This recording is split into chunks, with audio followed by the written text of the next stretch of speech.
আপনি অমর হবেন জান্নাতে, চির সুস্থ হবেন জান্নাতে। আপনি যদি চির যৌবন থাকতে চান, চির যুবক, এটা পাবেন জান্নাতে। সুবহানাল্লাহ বলেন। ওই জান্নাতে আপনি যেতে চান তো? চান?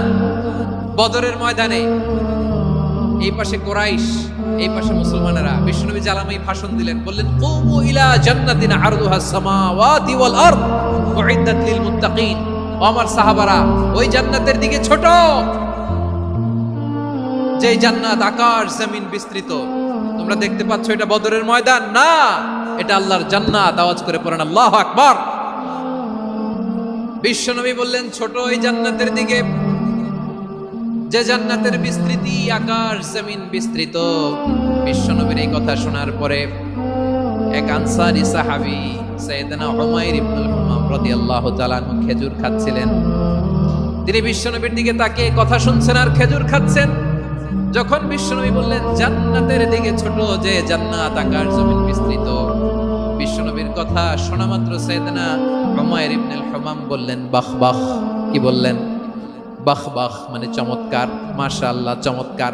আমরা ইদানিং কালে চমৎকার কিছু দেখলে ইংরেজিতে বলে ফেলি না ওয়াও ওয়াও, বাহ বাহ, মাশাআল্লাহ। বিশ্বনবী বললেন মা ইয়াহমিলুকা আলা কওলিকা বাহ বাহ ইয়া উমাইর। ও উমাইর, আমার এই কথা শুনে তুমি কেন বললা বাহ বাহ, চমৎকার চমৎকার কেন বললা? সাইয়েদনা উমাইর ইবনে হুমাম রাদিয়াল্লাহু তাআলা আনহু বললেন ইয়া রাসূলুল্লাহ, আপনার এই কথা শুনে আমি বড্ড খুশি হয়েছি, আর আমি প্রত্যাশা করছি আমি যদি ওই জান্নাতের মালিক হতে পারি তাহলে কতই না ভালো হতো। সুবহানাল্লাহ বলেন। বিশ্বনবী বললেন ছোট এই জান্নাতের দিকে, যে জান্নাত আকাশ জমিন বিস্তৃত। আপনার এই চমৎকার মুখনিসৃত কথা শুনে আমার হৃদয়ের মধ্যে জান্নাতি হওয়ার বাসনা জেগে উঠলো, এজন্য বলেছি বাহ বাহ, আমি যদি ওই জান্নাতে যেতে পারতাম কতই না ভালো হতো। উমাইরের কথা শুনে বিশ্বনবী বললেন ঠিক আছে উমাইর, জান্নাতে ঢোকার জন্য, এই জান্নাতের অধিবাসী হওয়ার জন্য যেহেতু তোমার এত আকাঙ্ক্ষা, আমি বলে দিলাম আনতা মিন আহলিহা, তুমি আল্লাহর ওই জান্নাতের অধিবাসী হবা। যাও উমাইর, তুমি ওই জান্নাতের অধিবাসী, ওই জান্নাত তুমি ঢুকবা, তুমি জান্নাতি।